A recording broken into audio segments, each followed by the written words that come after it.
بسم اللہ الرحمن الرحیم۔ اللہ تعالیٰ جب کسی انسان کا نصیب کھولنا چاہتا ہے تو 8 نشانیاں ظاہر ہوتی ہیں۔ اللہ پاک کے اپنے بندے سے محبت کی نشانیاں، اگر کسی میں ایک نشانی بھی ظاہر ہو جائے تو سمجھ لینا کہ اللہ اس سے راضی ہو گیا۔ ساتھ ہی آپ کو بتائیں گے کہ حضرت علی رضی اللہ تعالیٰ عنہ نے فرمایا کہ عورت کو گالی دینا کیسا ہے اور اس کے ساتھ مار پٹائی کرنا کیسا ہے، اس سے گھر میں کیا کیا ہوتا ہے۔ ناظرین، سب سے پہلی نشانی یہ ہے کہ اللہ تعالیٰ ایسے شخص کو دین کی سمجھ عطا فرما دیتا ہے، دین سے جوڑ دیتا ہے، تو ایسے شخص کا نصیب ضرور کھلے گا۔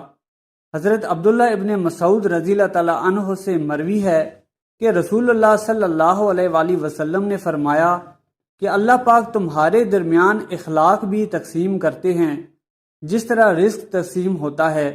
اللہ پاک دنیا اس کو بھی دیتے ہیں جو اللہ کا پیارا ہو یا نہ ہو، لیکن اللہ پاک دین کی سمجھ صرف اسی کو دیتے ہیں جو اللہ پاک کا محبوب ہوتا ہے۔ عبادت کی محبت، قرآن کی محبت، اللہ پاک کی محبت، اللہ کے ذکر سے محبت، رسول اللہ صلی اللہ علیہ وآلہ وسلم پر درود و سلام بھیجنے کا شوق اور تڑپ، یہ وہ چیزیں ہیں جو اس بات کی نشانی ہیں کہ اس کے دن پھرنے والے ہیں۔ دوسری نشانی، رسول اللہ صلی اللہ علیہ وآلہ وسلم نے فرمایا، اللہ جسے اپنا بناتے ہیں تو پھر اس پر تھوڑی سی آزمائش بھی ڈالتے ہیں، یعنی اللہ پاک دیکھنا یہ چاہتے ہیں کہ یہ بندہ میرے فیصلے پر راضی ہوتا بھی ہے یا نہیں۔ جو راضی ہو جائے اللہ پاک اسے دنیا میں بھی راضی ہوتے ہیں اور آخرت میں بھی راضی کریں گے۔ جو اس وقت بوکھلاہٹ کا شکار ہو جائے کہ یہ کیا ہو گیا میرے ساتھ، میں تو نماز بھی پڑھتا ہوں، قرآن پاک کی تلاوت بھی کرتا ہوں، پھر مجھے بخار کیوں ہو گیا، میں تو دین پر کاربند ہوں، پھر مجھے کیوں پریشانی ہو رہی ہے، تو ایسا نہیں سوچنا چاہیے۔ حضرت بلال حبشی رضی اللہ تعالیٰ عنہ سے کسی نے پوچھا کہ آپ بڑی توحید کی باتیں کرتے ہیں تو آپ کو اتنی بری طرح مار کیوں پڑتی ہے؟ تو آپ رضی اللہ تعالیٰ عنہ نے فرمایا کہ تم بھی تو بازار جا کر برتن خریدنے سے پہلے اسے بجا کر دیکھتے ہو کہ مٹی صحیح طرح سے لگی ہے کہ نہیں، بس اللہ نے بھی مجھے آزمایا تھا۔ اس کے بعد یہی وہ غلام تھا جس کا رنگ بھی کالا تھا، موٹے موٹے ہونٹ تھے، جس کے بارے میں اللہ کے پیارے رسول صلی اللہ علیہ وآلہ وسلم فرماتے ہیں کہ جب میں جنت میں جا رہا تھا، جب مجھے معراج کی سیر کرائی گئی تو آگے آگے کسی کے چلنے کی آہٹ سنائی دی۔ میں نے حضرت جبرائیل علیہ السلام سے پوچھا کہ یہ کون ہے؟ جواب ملا کہ یہ بلال حبشی ہیں جو آپ کے آگے آگے چل رہے ہیں۔ حضور پاک صلی اللہ علیہ وآلہ وسلم جب واپس آ گئے تو حضرت بلال رضی اللہ تعالیٰ عنہ سے پوچھا کہ تم کون سا عمل کرتے ہو؟ بلال حبشی رضی اللہ تعالیٰ عنہ نے فرمایا کہ آپ نے ہی تو فرمایا تھا کہ ہر وقت باوضو رہنا، تو میں ہر وقت وضو کی حالت میں رہتا ہوں، اور جب بھی میں بے وضو ہوتا ہوں تو اسی وقت نیا وضو کر لیتا ہوں، اور جب وضو کرتا ہوں تو تب 2 رکعت نماز بھی پڑھ لیتا ہوں۔ چلتے زمین پر ہیں اور قدموں کی آہٹ جنت میں سنائی دیتی ہے۔ تو آزمائش اللہ پاک کی محبت کی دوسری نشانی ہے۔ اسی لیے اگر کوئی فکر یا پریشانی میں ہو، اس کا مطلب یہ نہیں ہوتا کہ پتہ نہیں مجھے کیا ہو گیا ہے، اللہ پاک اپنے پیاروں کو ہی آزماتا ہے۔ تیسری نشانی تو بہت ہی خوبصورت نشانی ہے، جس سے پتہ چل سکتا ہے کہ آپ کا نصیب کھلنے والا ہے یا نہیں۔ اللہ پاک جب کسی بندے سے محبت کرتے ہیں تو اس کی طرف خوبصورت بدلاؤ لاتے ہیں۔ حدیث میں آتا ہے کہ جب اللہ پاک کسی سے محبت کرتے ہیں تو اللہ پاک حضرت جبرائیل علیہ السلام سے فرماتے ہیں، اس کے بعد آسمانوں میں زلزلہ آ جاتا ہے، سب فرشتے بے ہوش ہو جاتے ہیں، تو سب سے پہلے حضرت جبرائیل علیہ السلام کو اجازت ہوتی ہے، تو حضرت جبرائیل علیہ السلام سوال کرتے ہیں کہ ہمارے رب نے کیا فرمایا ہے، اور اس کے بعد خود ہی کہتے ہیں کہ اللہ پاک نے جو بھی فرمایا ہوگا حق فرمایا ہوگا۔ پھر اللہ فرماتے ہیں، جبرائیل میں نے آج اس بندے کو اپنا محبوب بنا لیا، تم بھی اسے اپنا محبوب بناؤ۔ حضرت جبرائیل علیہ السلام بھی اس بندے سے محبت کرنے لگتے ہیں۔ پھر حضرت جبرائیل علیہ السلام کو حکم ہوتا ہے کہ آسمان کے تمام فرشتوں کو خبر دے دو، یہ اللہ کا پیارا بن گیا ہے۔ حضرت جبرائیل علیہ السلام آسمان کے تمام فرشتوں اور تمام نورانی مخلوقات کو بھی اس شخص سے محبت کرنے کا کہتے ہیں۔ ساتوں آسمان کے کھربوں فرشتے اس سے محبت کرنے لگتے ہیں۔ پھر ایک فرشتہ آسمان سے دنیا میں آتا ہے اور اعلان کرتا ہے کہ اے لوگو، فلاں شخص اللہ کا محبوب ہے۔ حضرت جبرائیل علیہ السلام اور تمام آسمانوں کی نورانی مخلوقات اس سے محبت کرتی ہیں، تم بھی اس سے محبت کرو۔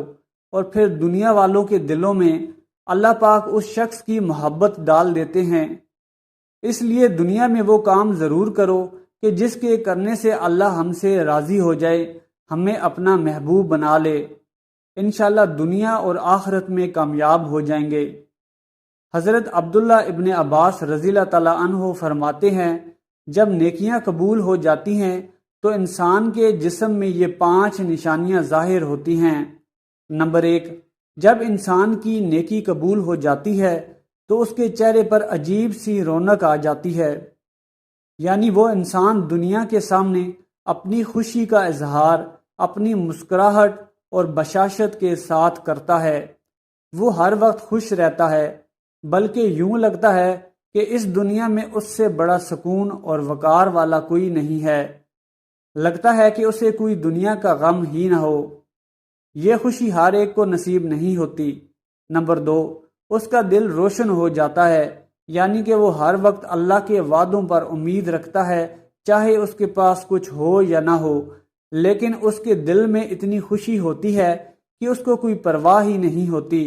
اور یہ یاد رکھنا کہ امیر انسان مال سے نہیں بنتا، بلکہ امیر ہمیشہ دل سے بنتا ہے۔ حضرت علی رضی اللہ تعالیٰ عنہ فرماتے ہیں، دولت مٹی کی طرح ہے اور مٹی کو پیر کے نیچے رکھنا چاہیے، اگر سر پر چڑھاؤ گے تو وہ قبر بن جائے گی، اور قبر زندہ لوگوں کی نہیں ہوتی۔ نمبر 3، جب کسی کی نیکیاں قبول ہو جاتی ہیں تو اس کے جسم میں نیکی کی طاقت آ جاتی ہے اور شیطان اسے گمراہ نہیں کر سکتا۔ شیطان سے بچنے کی قوت اللہ پاک اس کے جسم میں پیدا کر دیتا ہے۔ نمبر 4، وہ اپنے مال و دولت میں فراوانی پیدا کرتا، یعنی اللہ اس کے رزق میں برکت پیدا کرتا ہے۔ وہ چاہے لوگوں پر کتنا بھی خرچ کرے، ضرورت مندوں کو کتنا بھی بانٹے، اس کی دولت میں کمی نہیں آتی۔ حضرت علی رضی اللہ تعالیٰ عنہ فرماتے ہیں کہ نصیب کا رزق انسان کو ایسے تلاش کرتا ہے جیسے مرنے والے کو اس کی موت۔ نمبر 5، لوگوں کے دلوں میں اللہ پاک اس کی محبت پیدا کرتا ہے، یعنی جب اللہ اپنے بندے سے خوش ہوتا ہے تو اس وقت اس کی محبت لوگوں کے دلوں میں پیدا کر دیتا ہے۔ ناظرین، اب ہم آپ کو بتاتے ہیں کہ عورت کی ذمہ داری کیا ہے۔ حضرت علی رضی اللہ تعالیٰ عنہ نے فرمایا، عورت کی سب سے بڑی ذمہ داری کیا ہے؟ حضرت علی رضی اللہ تعالیٰ عنہ کی خدمت میں ایک شخص آیا اور دست ادب کو جوڑ کر عرض کرنے لگا، یا علی، میری بیوی میرے گھر کا کام صحیح نہیں کرتی، نہ میرے کپڑوں کی دیکھ بھال کرتی ہے، نہ گھر کی صفائی ٹھیک طرح سے کرتی ہے، تو کیا میرا ڈانٹنا غصہ کرنا صحیح ہے؟ بس یہ کہنا تھا۔ حضرت علی رضی اللہ تعالیٰ عنہ نے فرمایا، اے شخص، کس نے کہا کہ تمہاری بیوی پر تمہارے گھر کا کام واجب ہے؟ یاد رکھنا، اسلام نے عورت کی عزت کو جتنا بلند کیا ہے اتنا کسی مذہب نے نہیں کیا۔ میں نے اللہ کے رسول صلی اللہ علیہ وآلہ وسلم سے سنا کہ عورت کی سب سے بڑی ذمہ داری یہ ہے کہ وہ اولاد کی اچھی پرورش کرے اور وہ اپنی اولاد کا خیال رکھے، لیکن اگر اولاد کی پرورش کرنے کی اجرت شوہر سے مانگنا چاہے تو وہ بھی مانگ سکتی ہے، اور تم گھر کے کام کی بات کرتے ہو۔ اگر عورت خوشی سے گھر کا کام کرتی ہے تو یہ اس کی عظمت ہے۔ میں نے اللہ کے رسول صلی اللہ علیہ وآلہ وسلم سے سنا کہ جس وقت عورت اپنے گھر کا کام کرتی ہے اس وقت اللہ اپنے فرشتوں کو زمین پر بھیجتے ہیں اور کہتے ہیں کہ جب تک یہ عورت گھر کا کام کرتی رہے اس کے لیے عبادت لکھتے رہو۔ اگر کوئی شخص گھر کے کام کاج کی وجہ سے اس پر ظلم کرتا رہے تو روز محشر میں اللہ پاک اس انسان کو گدھے کی شکل میں اٹھائے گا اور دوزخ کا ایک دروازہ ان لوگوں کے لیے کھولا جائے گا۔ ناظرین، اب ہم آپ کو بتاتے ہیں حضرت علی رضی اللہ تعالیٰ عنہ نے فرمایا گھر میں عورت کا رونا کیسا ہے۔ حضرت علی رضی اللہ تعالیٰ عنہ راستے سے گزر رہے تھے، دیکھا ایک شخص اپنی بیوی پر ظلم کر رہا ہے۔ حضرت علی رضی اللہ تعالیٰ عنہ نے ان کے قریب گئے اور فرمانے لگے، اے شخص، اللہ سے ڈرو، تمہاری مفلسی، پریشانی اور رزق میں تنگی کا سبب یہ ہے کہ تمہاری بیوی تمہاری وجہ سے روتی رہے۔ میں نے رسول اللہ صلی اللہ علیہ وآلہ وسلم سے سنا ہے کہ جس گھر میں عورتیں روتی ہیں اس گھر میں رزق کے فرشتے نہیں آتے۔ اگر تم یہ چاہتے ہو کہ تمہارے رزق میں فراوانی ہو، تمہاری عزت، دولت اور شہرت دن بدن بڑھتی رہے، تو اپنے گھر میں اپنی عورتوں کا خیال رکھو، انہیں خوش رکھو۔ اللہ پاک کے فضل و کرم سے تم عزت، شہرت اور دولت میں فراوانی پاؤ گے۔ امید ہے کہ ویڈیو آپ کو پسند آئی ہوگی۔ ویڈیو پسند آئی ہے تو چینل کو سبسکرائب کر لیں اور کمنٹ سیکشن میں استغفر اللہ لکھنا مت بھولیں۔